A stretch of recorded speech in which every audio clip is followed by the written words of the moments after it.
All right, here we go. So keep in mind, for this week, it is a full chapter on your scope and sequence, ladies and gentlemen. It's a full chapter. So for your outline, it's a big one because it's a full chapter, even though on your scope and sequence, it's broken up into two. Everyone's clear on that, correct? Yes. All right. Because I hear that tone of excitement in your voice, and I love it when you have that tone. Page 6 of the outline, and it's already from back. I love it. It's your last one. Oh, Bailey, I enjoy you so much. And to think we're done with content. All right, here we go. So we are in therapy. Obviously, we went through all of our disorders last week. This week, we are in therapy. So now we're going to start answering some of the questions. Well, how does this act? How do they do this? How do they... And those questions kept coming up last week. So I'm excited to start answering some of those questions. So when we talk about therapy, it's a treatment method aimed at making people feel better and function more effectively. What are some ways, how do we start treating some of these disorders? What are some ways that we treat people? Hello? Physical therapy. What else? It's all like just therapy, like when you go talking to a therapist. Very good. Talking therapy. Absolutely. One-on-one therapy. What are other types of therapies? Isn't there like breaking therapy? What? Like from glass. Like how do you break it and stuff? I've heard of stuff like that. So, just a little personal note. Josh has a lot of rage. So, don't flip that switch here, people. All right, what else, Bailey? What is it called when they have multiple people with one therapist? Oh, group therapy. No, that was called something else. No, group therapy. Intervention is to get them to that group therapy. Like, have you ever heard of people who go to AA, Alcoholics Anonymous? Okay, and they have all different types of drugs and all that stuff. That's group therapy as well. What about drugs? Do we use drugs to treat things? Hello? Yes, those are also considered therapies as well. So, when we talk about talking therapy, which is what Quinn was talking about, it is called psychotherapy. So when you hear someone says, oh, I'm going to my psychotherapist, we typically just call them a therapist, right, Kayla? I see you. I'm teaching right now. You're going to sit down and talk to a professional one-on-one, typically is what we call our psychotherapies. There are different types of therapists that are going to direct the conversation in a certainly different way. Josh? Is there a difference between psychological therapy and psychotherapy? Psychological therapy technically is all of the therapies. Psychotherapy is talking therapy. Oh, dang it, I really Now, you're just going to roll with it? I'm writing down. Okay, perfect. When we talk about psychotherapy, it's broken up into different types of psychotherapies. First of all, it's insight. Psychotherapies where the main goal is helping people gain insight and respect to their behavior, thoughts, and feelings. When we do insight therapy, do any of you know a therapist? And I'm not talking about that you have a therapist. Does anyone know anyone who is a therapist? Kayla?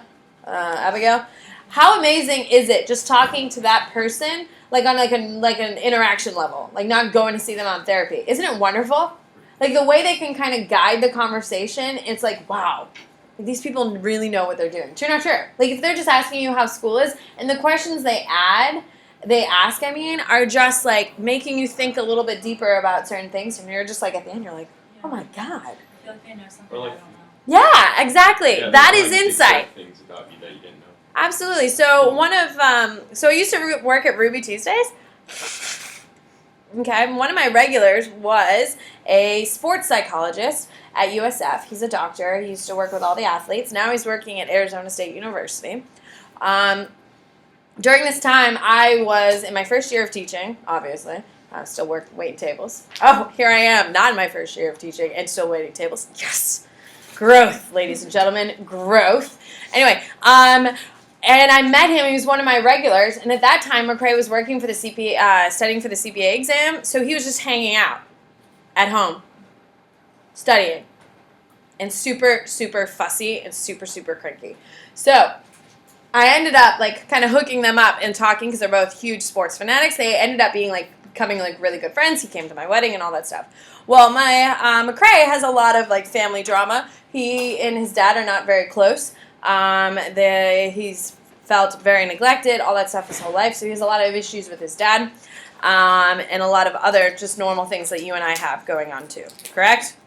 Okay. So the greatest thing about sitting with my man Eric was that you would sit there and he's like, "So how's school going?" And you'd be like, "Oh my God, I was busy." And he's like, "Oh, and start asking you questions. Then all of a sudden you're having this like realization that, you're doing something wrong, or all of a sudden you've come to a conclusion and you're like, "Oh my God, this is so wonderful. I'm so glad I figured this out." And he did it. Like you're talking about school and all of a sudden you're analyzing the relationship between your mom and you, and then you're like, "Oh my God, I get it. I get it." That's insight therapy. Every single one of you, I highly suggest this. Whether you need a therapist or not, make a friend and buy them chicken wings and beer when they're old enough and talk to you so you'll feel better, or go to a therapist. Being able to talk to someone and have a genuine conversation who's actually interested in you, who knows what they're doing, is amazing. It's amazing. And if anyone who knows someone who's a therapist, whether you see them yourself or your family or their family friend, it's really lovely to speak to. Would you agree, ladies? It's just so nice and feels so soothing. And so if you can afford to go see a therapist, do it, man, because it's awesome. You just feel so much better, don't you? Even if you're just talking about like, "Oh, how's the weather?" And then by the end of the conversation, you're like, "Oh my God, I feel better as a human right now." Yeah, they start off like really easy. And then, like, at the end, you're now analyzing your relationship between you and your dad, and now you get it. It's, like, the craziest thing, and it's so nice. So action therapies is a psychotherapy in which the main goal is to change disordered or inappropriate behavior directly. When we talk about action therapy, what they're doing is actually trying to change behaviors. So, for instance, if you, for instance, are not very good in social situations, you and your therapist would go out to dinner or lunch, and your therapist would act out what you should be doing, and then you just mimic their behavior. And you do this multiple times to practice what it's like to be out in public, and then you would learn how to do it. That's an action therapy. This is most commonly done here in the 21st with dating. Especially in China, there's more women than there is men in China, and so men are having a really hard time meeting wives to make babies to pass down wealth. It's like a big deal, okay? More men than women. Because the China One policy, where they would kill their... Yeah, I know. I thought there were more men. There's more men than women, okay. so it's hard for them to get a wife because there's so much competition. So there's a dating guru guy who takes these men out to the mall and teaches them how to approach women. It teaches them how to dress, teaches them how to approach women. So the first, it's like a week-long, seminar. The first one, it's like they're in the classroom. Yes, I just said they meet, the first day of their seminar is in the classroom. By the way, it's a group of men, so there's no women in there. He has a panel of women come in at the end of the day to talk about what they hate and what they don't like. Day 2 is makeover day. They go to the hair salon, they get their hair all cut, he goes, picks out outfits. At the end of day 2, they actually go out into the field, aka the mall, aka the grocery store, and they watch him for the next 2 days. Yeah, grocery store is a great way to meet people, by the way. Yes. Oh, so you like peaches. Josh, I think you need to spend some money on some action therapy. I think if you approach a woman saying, "Oh, so you like peaches," that would be really uncomfortable. No. But it's really an easy way to meet people. It really is.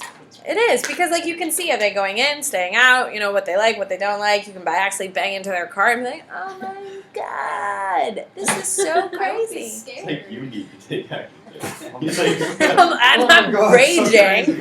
Oh my God. I don't know. I'd be like, okay, this is intense. Go away. I hate to burst your bubble, people. Yeah. But when you leave high school, it's really hard to meet people. When you go to This is Yeah. the easiest place you're going to meet people. Now, I will agree with you that there's a lot of people here at Plain High School you probably hate. I also have a list of people I hate here at Plain High School. However, it's easier to meet them in high school. When you get to college, you're a lot more isolated. You don't really have that much exposure to a ton of different people. When you grow up and graduate from college, it is so hard to meet people. It is so hard to meet people. Just do your job. Yeah, most of my friends are now through my jobs, or people I've maintained friendships through college, and I have like no high school friends.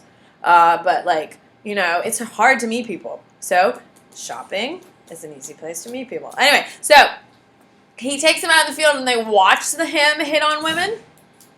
And then the next 2 days, he follows them around and gives them notes about what they need to be doing. Action therapy. Caleb.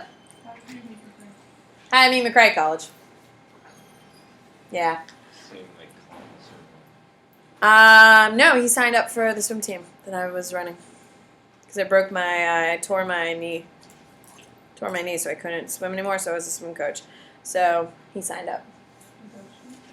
Yeah. Did you like him right off the bat, or was he like annoying? He's pretty cute. Oh. He was pretty cute. I walked away being like, damn, that McRae. He's really cute. Great. I thought his name was McRae for like a month. He didn't fix it either. We didn't start dating until I moved away. Naturally. Yeah, so then we started dating and we've been together 10 years in June. 11 years in June. Oh my god, I'm old. Oh my god. Oh, that's so scary. It's weird to think most of us are like 3 or 4 years away from 20. Yeah, you're old. I know, best years are behind you. Alright, biomedical therapy is going to be your drugs. Okay, everyone in this room knows someone who takes ADHD medicine, someone who takes antidepressant medication, correct? Hello? Yeah. Absolutely. That's biomedical therapies. Those are your drug treatments and stuff like that, and that is one way. That's going to be your hardest part of this week, by the way. All right, ready?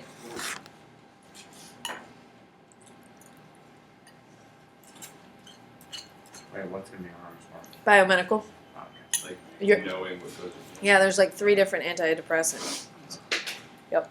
All right, so treatment in the past. I think we can all understand that people who are mentally ill have not always been treated well. Would we say they're necessarily treated incredibly well today? Is there a stigma attached to having a disorder of some sort, whether it's very common depression or whatever? Absolutely. Better than it has been, still not great. If you had depression, what they used to do was there was a machine that you could put underneath like your clothes, and someone would hit you every time that you were like being like melancholy. So you would literally have cuts on your side. Yeah, that would make you happy, right? Getting literally stabbed. Jesus. Yeah, pretty crazy. All right. Oh, is it? Oh, perfect. What number is it? 2. Felipe Penal is going to be the first one to demand treatment for mentally ill. Why is it interesting that his last name is Penal? Not disgusting way, huh? No.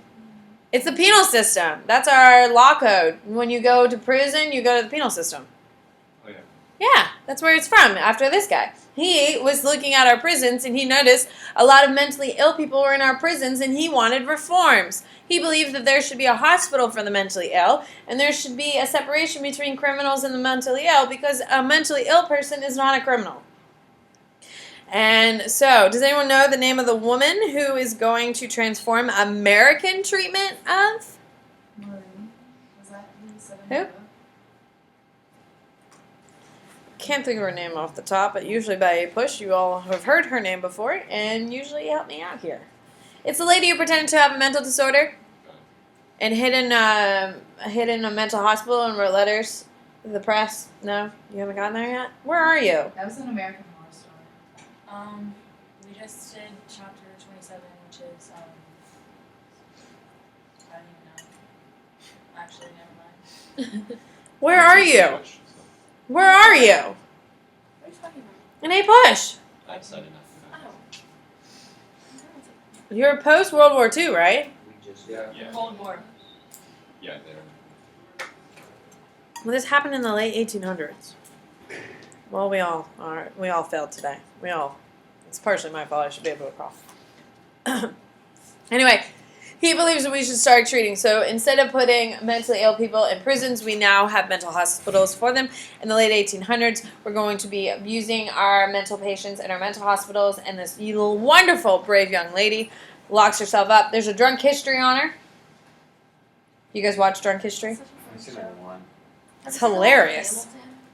Yes, That one's really funny. that one's really funny. They're all really funny if you ask me. What? Wasn't like didn't this guy get a Nobel Prize for like they would like these they kind of like needle things and like hammer it into the back of their eye sockets and like like mess up the prefrontal cortex. Yep, that's called a lobotomy. Frontal lobotomy. I got a movie for it. kind of sad. And then like it was for like bad kids or whatever, and they were Yep, I got a video for it. zombies for the rest of their lives. Prefrontal lobotomy. Like during? Yes. Wait, what happened? Oh, So we they- gotta get there. Gross. Yeah. It's awesome. All right, so Freud. We're back to Freud. So Freud is going to use insight therapy as well. So if you look at this picture, this is what you probably think of when you think of a therapist's office, correct? You have a lady on a chaise lounge. You have the therapist behind her just listening. That's typically what you think of.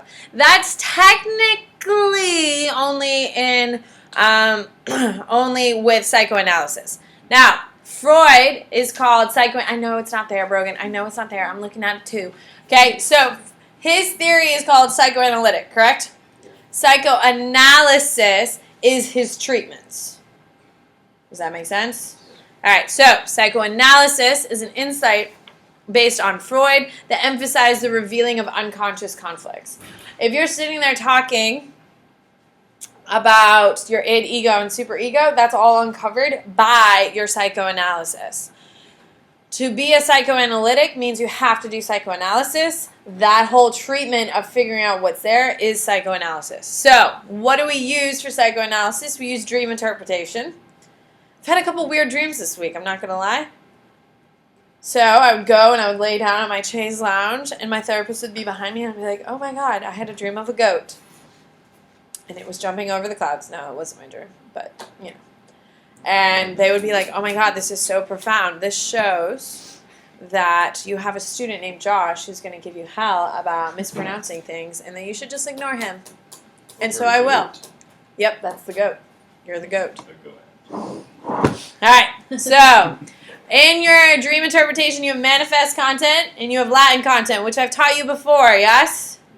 Okay, so some of this, the nice thing about therapy is that it's kind of all-inclusive. It's a good review of everything. Manifest content is the actual content of one's dream. Latin content, of course, is symbolic meaning. So I think the example I used last time, the bear is chasing me. Yes?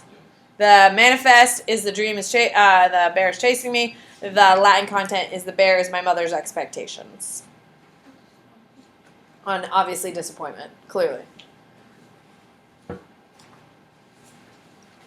I see her tonight, actually. Are you excited?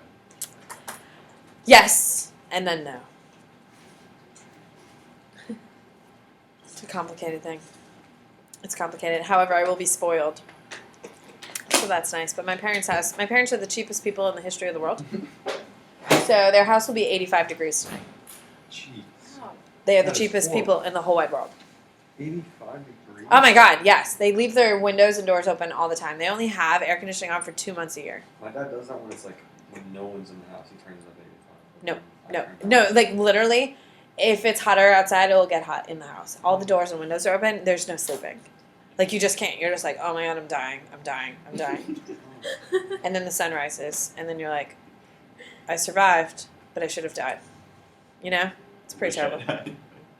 Yeah, it's pretty terrible. So it's like a love-hate thing. However, they have a beautiful beach. Exactly. And Toby loves their house.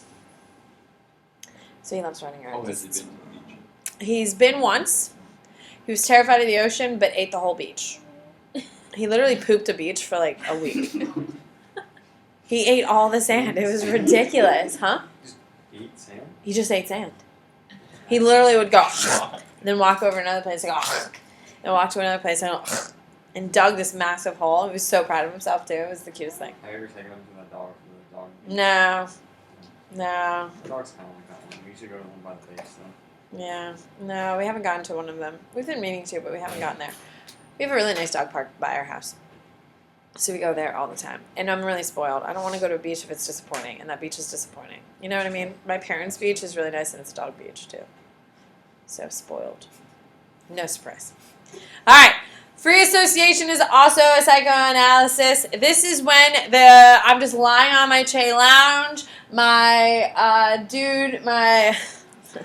my psychoanalyst is behind me, and I just start talking. Did any of you try talking for like 10 minutes straight with a friend? No. Okay, that's free association. When you just sit back to back so you can't see each other's faces, and you just try talking for 10 minutes straight, and just keep not a conversation. One of you talks, like the other one will hear the craziest things fall out of your mouth. That's free association. If you talk over a long enough period of time, your unconscious is going to start throwing things in. That's what happens to me all the time, because I do this lesson 3 times a day, and I've been teaching AP Psych for 8 years. Sometimes my brain is just like, I'm so over talking about this, so I just go into like go mode, and free association comes right out, and the craziest things have come out of my mouth, especially in the AP world. They come out because I'm so stressed. All right, so free association. Any questions on that? You guys are really passionate about my content today. I'm overwhelmed and flattered, mostly. So while psychoanalysis is happening, we typically have an issue called resistance. And that occurs when a patient becomes reluctant to talk about a certain topic, either changing the subject or becoming silent. So when we talk about resistance, resistance is just refusing to talk about something. So if I went up to you right now, Brogan, and said, what is your relationship between your mother and father? Would you really want to air that out right now? Even if it's incredibly good. I mean, wouldn't that be a weird way to start a conversation, correct? And very private. That's resistance. When you say no, and you deflect the conversation, you change, start a new sheet of paper. That's resistance. Okay? It's just straight up deflection. Now, transference is the interesting one, according to Freud and me. I think this is super interesting. It's in psychoanalysis, the tendency for a patient or client to project positive or negative feelings for important people from their past onto their therapist. So, if you're talking about your husband and how your husband frustrates you and how you're not happy with your husband, and your therapist asks you about all the good times you had with your husband, and then you fall in love with your therapist. Transference. Or if you go into your therapist and you're talking about how you hate your mother, and like how you'll never get along and all that stuff, and then all of a sudden you start resenting your therapist. Transference. Have you ever hated someone because they reminded you of someone else? Mm-hmm. Transference. Okay, did they deserve it? Oh, cold. Olivia was like, They yes. were too much like the other person. Oh, that was their fault, They were huh? basically the same person. Oh my God, totally their fault. Totally their fault. Okay, so resistance is when you don't want to talk about something, and we do this all the time in our normal lives. Would you agree? Okay, transference is a little bit weird. Okay, and that's unique to psychoanalysis. I wonder if I have a video for this. Do I? I have a lot of them. Let's check it out. Oh! Biological, 2.5 men, application. Oh! We want to see a video clip about it?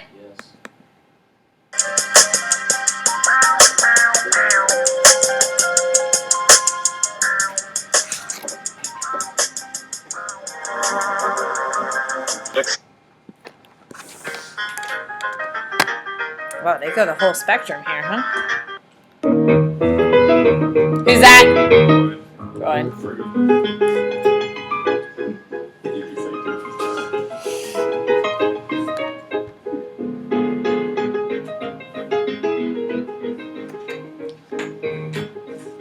Okay, so individual therapy is two people sitting right next to each other, looking at each other. This is group therapy.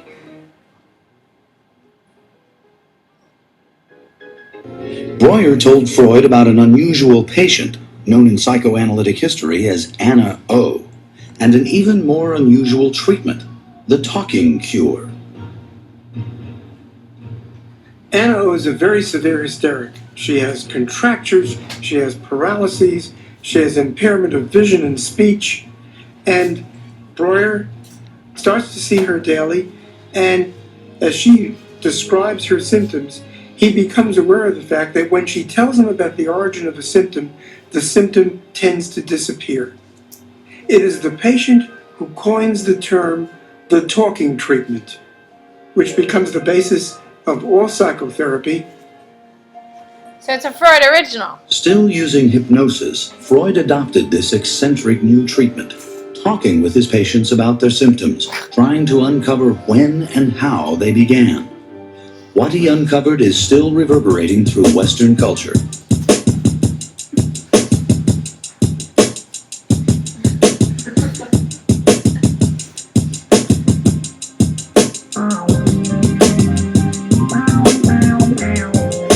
Questions are please. You don't know the song? It's Outcast, man. It's a basic fear of that thing inside me, like a little demon in there. It doesn't come out very often. It's really hard to get it out. Now put the thing inside you on that chair and talk to it. Pros used to call this getting on the hot seat in front of a group. If this were the hot seat and you were pros, and you would guide me into this process of self-enactment, self-revelation.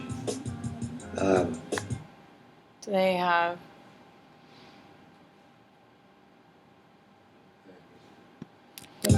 So, well, I enjoyed that. I'm not even going to lie. All right. Okay, so that is your Freud. So, psychoanalysis today is a little bit different. So you have the psychodynamic therapy. Is this in your focus? I think it is. Okay. It's a newer and more general term for therapies based on psychoanalysis. It's no longer purely Freud. Obviously very heavy with an emphasis on transference, shorter treatment times, and more direct therapeutic approach. There's a lot more talking, not as heavy on the free association. It takes a long time to get your conscience going. It takes long sessions of like 4 to 5 hours in order to really get into your unconscious. Do you think most people have 4 or 5 hours to be in a therapist's office? No, absolutely not. So they kind of had to adjust. Now, non-directive therapy style is whether you go to a psychoanalyst or like a nondescript therapist, they're typically going to do non-directive, which means your therapist, if you walk into the room, they're going to say, "Oh, hey, Quentin, how are you today?" And you're going to respond, "Good, how are you?" "Good, man, I heard you're on spring break." And then they just start asking you random questions, and you just talk about whatever you want to talk about. That's non-directive. Okay? The non-directive is probably one of your most common therapy tools. You're going to talk about whatever you want to talk about. So if Quentin goes in, he's like, "Yeah, actually I'm worried about spring break because me and my mom are fighting." Your therapist is going to be like, "Well, why are you and your mom fighting?" And then all of a sudden your whole therapy session is based on something Quentin brought up that he wanted to talk about. Does that make sense? That's non-directive. It's when the client shows up and kind of pushes the conversation to whatever they want to deal with, and that allows the therapist to kind of get to a root issue here. So if Quentin showed up wanting to talk about chickens, because he's thinking about opening up a chicken coop in his backyard, okay, guess what his therapist would do? Talk about chickens. "Well, Quentin, I didn't know you're so passionate about chickens. What type of chickens are you going to have?" "Well, I'm going to have these types of chickens." "Okay, how many eggs do they lay a day?" And Quentin's going to be like, "They lay 3. And then he may ask you what kind of eggs, what are you going to do with all those eggs every day? And Quentin will have an answer. And then they'll spend the whole therapy session talking about chickens because that's what Quentin wants.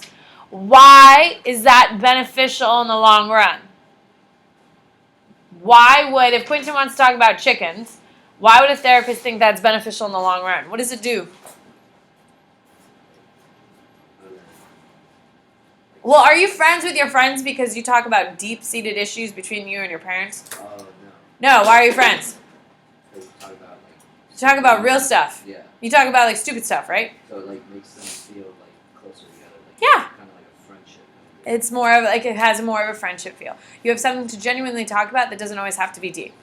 Hopefully, you actually have some genuine conversations with one or two of your actual friends. Can we agree? And then your other ones are there for fun and entertainment, correct? Like you have like the funny friend who's like a complete moron, but they're funny to have around. Yes? Okay? You have one or two people that you'd actually tell like what's going on with your family so they have a real idea of what's going on in your life. Yes? That's what non-directive is that Quentin gets to decide if he wants to talk today or if he wants to talk about chickens. Okay? It gives a little bit of empowerment as well. All right? Then your next one is directive. So directive is when the therapist actively gives interpretations of the client's statements. It may suggest certain behavior or actions. So Quentin I don't know why you're my guinea pig today, but I really appreciate it. So Quentin walks into my office, and I was like, all right, Quentin, we're going to talk about your mom today. So how are things going on at home? And Quentin's like, fine. And he's like, well, have you gotten into a fight lately? And he's like, no. Quentin, is that true? And you're going to say maybe, and then they're going to have this conversation and stuff like that. By the end of the session, he's going to say, well, Quentin, why don't you go out of your way and do this, how about you try doing this and see what that gets you? That's directed. Do we see the difference between the two? One's client-based, one's therapist-based, and that's what I would write in your application. For non-directive, it's client-based. For directive, it is therapist-based. What time do you people leave? This day is not going to win.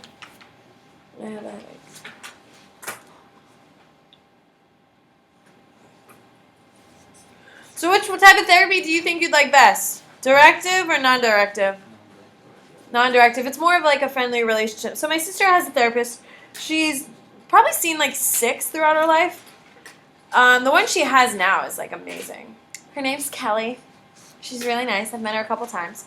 So they don't always meet in Kelly's office. Kelly has like a real it's like a room with a couch and like, some nice chairs and stuff. I've been in that once. But my sister meets Kelly at Starbucks. And they sit there and, like, my sister pays for it. It comes with her health insurance and stuff like that. And they talk at Starbucks. And a couple times, Kim's had, like, a really rough week, and she's texted Kelly, and she's like, hey, can you meet up? And she's like, yeah, but I don't feel like coffee. So they've gone to get glasses of wine or a beer or something. And they just sit and kind of, like, catch up and stuff like that. Isn't that cool? It's, like, a great sounding board. And that's what my sister has used it before. I have a couple friends who are therapists, and I just like going... Like, if I'm stressed, like, hey, do you want to hang out? And they're like, sure. And then it's a therapy session. I'll buy their wine. They didn't know that. But it's going to be a therapy session because I have things I need to talk about with someone who knows what they're talking about. Okay? So, if you leave here with any nugget of knowledge, is you need to make friends with a therapist. Because they're boss friends. And all you got to do is buy them wine. And you get free therapy sessions. It's pretty great. Because there's a lot of crazy up here. So, all right. You are the slowest person. I was write so slow for this. You could do it on your focus. But I gotta write on this too. Right? I've at least done a lot today, have I not? Yes. No. Okay. I think All right. No, we're not good. All right. So, Rogers person-centered.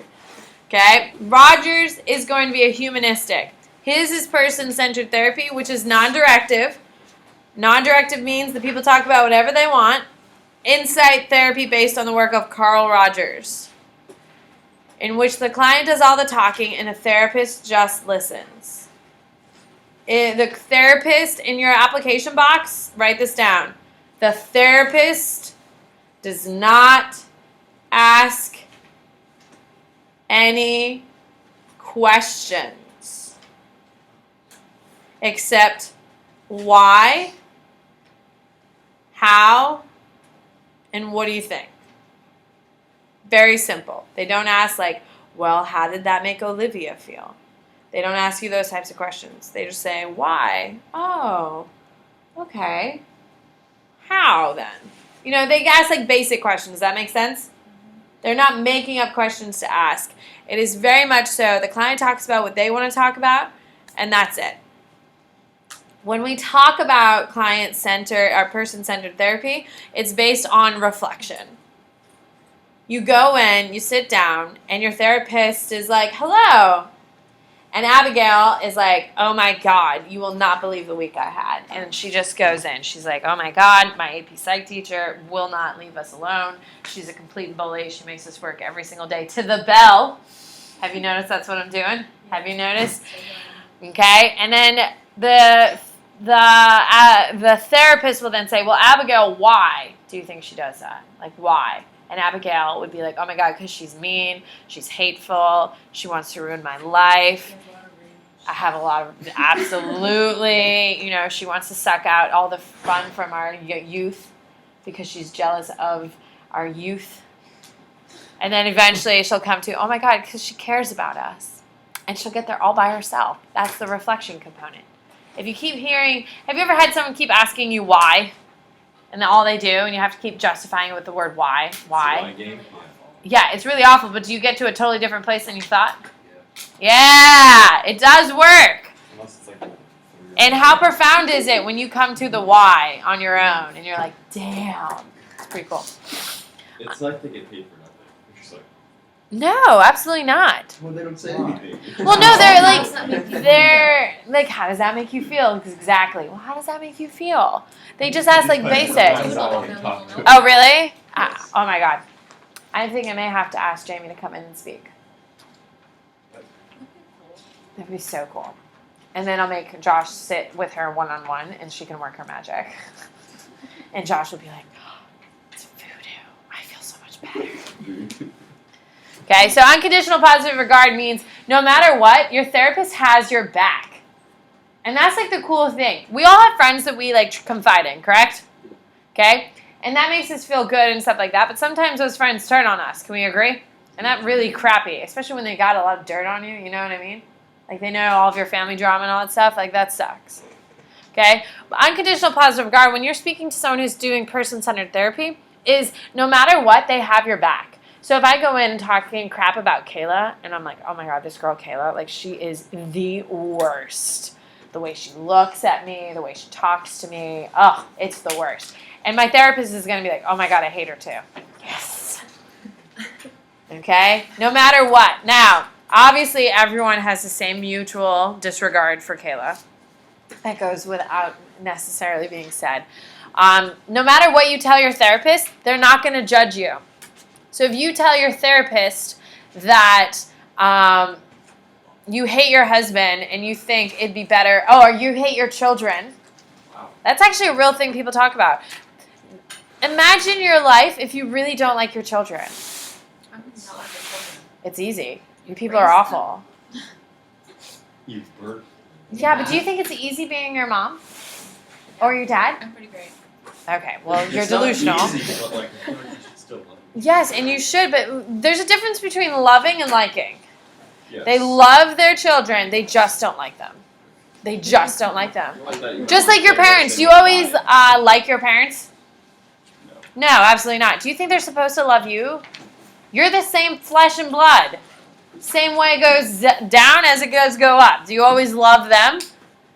Do you always like them? No.